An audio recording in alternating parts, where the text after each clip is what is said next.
Hi, this is Corey from Jonas and the Massive Attraction, rocking out on the Backbeat. All music is the same. It's just a new set of lyrics and a new backbeat. AndreGraziadei here for the Backbeat Experience. I've been chatting with Corey Diabo from Jonas and the Massive Attraction, and let's find out a little bit more information from Corey on himself and the band.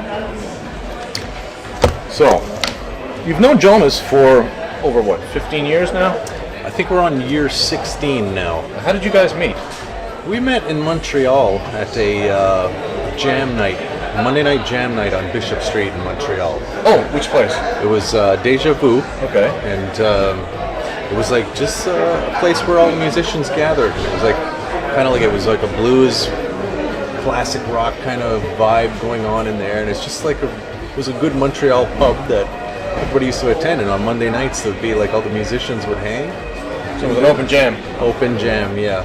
I was actually playing with the house band quite a bit, and I was like replacing their guitar player somewhat, so that's how I ended up there so much on Monday nights, actually. Nice coincidence, I guess. Nice coincidence. and what was it exactly that gelled between you and Jonas? Well, at first, it was his dad that spoke to me first, because they had like a little blues band going first, and they were looking for a guitar player. And then Jonas gave me a buzz, and that was our first time talking. And he says, are you interested in doing some shows? So I says, well, when you got some gigs, give me a call. I was kind of on the scene for quite a few years at that point. So it was like, if I got a call from somebody, I would prefer to like not rehearse and it not go nowhere. If they had gigs, I would rehearse for them and do them.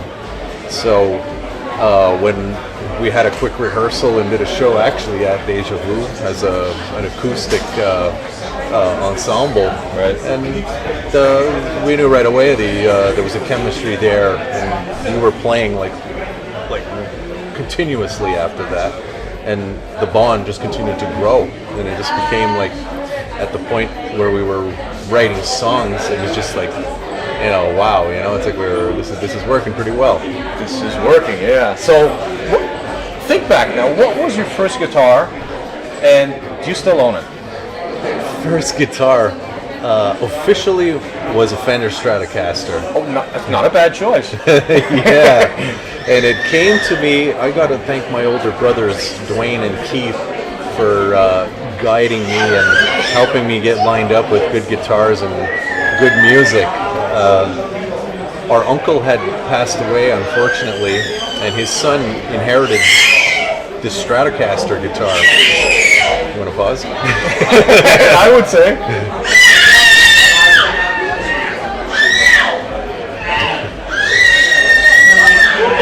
Somebody has lungs.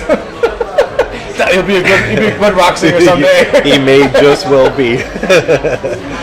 So anyways, my uncle had this Fender Stratocaster that he bought new, and his son inherited it. And the son came by wanting to sell it, our cousin. No kidding. So my older brother helped me with the difference of the amount of money that I didn't have to buy it. And that became my first official guitar. 1974-75 Stratocaster. It was blonde. Wow. Looked just like Jimi Hendrix's. Uh-huh. And I just went crazy with it. I just did not stop. Couldn't put the thing down, and it was just so much fun. A love affair. A love affair immediately. And I own a lot of guitars, a lot of vintage guitars, but the Stratocaster, the shape was just like a woman. It was very beautiful. It was voluptuous, yet it was sleek, and it looked good and felt good on your body. And you're smart. You're swarming about it right now. That's a true guitar player when it's described that way. You gotta, if it's compared to a female body, it's like. Ooh, should you have a name? No, I was never one to name them. I would number them at times, but I just, there's just so many good ones out there. The Les Paul, the Stratocaster, the Telecaster. The list goes on, and it's just, I've got several models of each one, so it's like, let's have some real children, and then we'll come up with some names. But the first one, you still have it. It's I don't hanging on the wall. No, I don't have that guitar. It was a good one, and it was the perfect guitar for me to start, because I even tell kids that are starting out, the parents of kids that are starting to play guitar, get a good one, because if you decide that it's not for you, you can always sell it. But it was a pretty good guitar.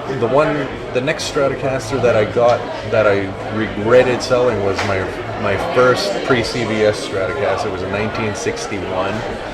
My brother and I went down to Texas, and I was shopping for one, and I actually bought one in Oklahoma, and it was a really good sounding one. It was a great guitar, and Lord knows why I sold that one. But well, it's like when I asked Glenn Hughes, I said, "What was your?" And he described this guitar, and I said, "Well, you still have it?" He says, "No. Unfortunately, I traded up." He wishes he still had it, but yeah, you want to keep those ones. But I mean, my brothers, they turned me on to the right guitars. I mean, like right now, I'm playing I play a lot of Les Pauls these days since we started recording our albums. I play those a lot, and I've got a few of them.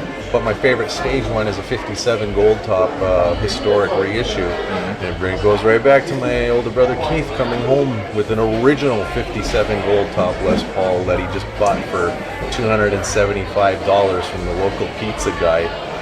That's like $150,000 guitar now, and no, he doesn't have it anymore. By another faux pas. So I assume both your brothers are also musicians. Yes, they both. My oldest brother Keith, he was a guitar player when I was a child, and my next brother, who's younger than Keith,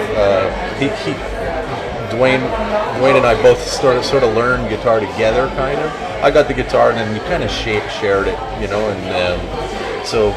But being that he was older, he already knew stuff, so he could cut me to the chase on certain songs and get me just to be able to play enough to keep me to be inspired to learn and progress. So have you guys ever done anything together? Oh yeah, as a trio? Oh yeah, I used to get the guys to come when we were Jonas and the Blues Blooded. I used to have a thing I called the hot potato guitar, where the band would be cooking, and I'd call them up and let them play a few licks, and then I'd play some, and then I'd call the other brother up to play a few licks, and then I'd do some. So we sort of just kind of pass the hot potato around. So we've done that, and then I do some recording with Dwayne. He's got a nice little home studio, so we still work together and mess around and keep the brotherly thing going. So if I think now the Massive Attraction as a band itself has only been now for how many years? Well, officially, I think we named it the Jonas and the Massive Attraction for about 2 or 3 years now, maybe 4. So what was prior to that? Prior to that, we've gone from Jonas and the Blues Blooded when we were a high energy blues rock band in the 90s. Yeah, and then when we did the first album, with the kind of the little bit of the push of the record label, went with the name of Jonas, and we kind of figured, well, of course, most people will identify with the singer, and but Jonas is like a unique name that it could be the name of the band too. So we really didn't give it much thought. And then as time progressed, we kind of we needed a change. The obligation of the record label was over. So with turning a new page, we just added "and the Massive Attraction" to the name, and so here we are. So we didn't want to alienate people that had followed us as Jonas. Right. So we thought the transition needed to still have Jonas in it. So that's why we have that nice big long name now. Okay. So you're native Indian. Yes. Okay. Is there any opportunity to maybe possibly incorporate some form of native music into rock music? That's something that always carries with me. Like when I write music, I tend to, being a child of the 70s, I'm just such a fan of like blues and rock and all sorts of music, country and whatnot. But native music does not involve guitars, so I always approach it with the percussiveness of it. So like I tend to watch a lot of live native music being played at powwows and events like that. And like when you see like there's a group of people banging on a drum. It's like it's all about intensity. So now you've got a dynamic where you've got like almost like the field hollowers in the South, you know, in the cotton fields where they would be like chanting. Native music is very chant oriented, so you have like, you know, it's almost like it's on the rise, you know, vibe, and then it just becomes huge, and there's no melody to it except the voices that are carrying and crying, you know, and it's just I tend to I draw inspiration from that, and I'm always, when I write songs, I tend to like try to incorporate that energy rise. So I have yet to write the very native influenced song that I can perform live for you guys. Well, maybe that'd be kind of like the stadium song. Very have much that kind so. of energy. Exactly, and it's like, you know, just to capture that in a bottle, that would be great. Oh, I would think so. So, what would have been, so this point in time, your most unusual gig? Most unusual gig. That is like such a good question. I really like to give you a great answer for that one. Let me see. We have played a native reserve up in Kuujjuaq just recently. Yes. That was quite amazing and quite an eye-opener. And just to like go to a place where there's no road access. So how did you get there? By plane? We got there by plane. Okay. And believe it or not, they had a Marshall cabinet to loan me, and I brought my Mohawk amplifier there and plugged into it. We played a great show and had a great time. Did some salmon fishing, just incredible, and it was just such a community vibe because, you know, little kids are coming up to the stage and they're like just freaking out and rocking out and loving it. So that was an authentic show for sure. But I know I've got some in the back vaults that like are kind of escaping me at the moment. But the ones that you somehow don't want to remember.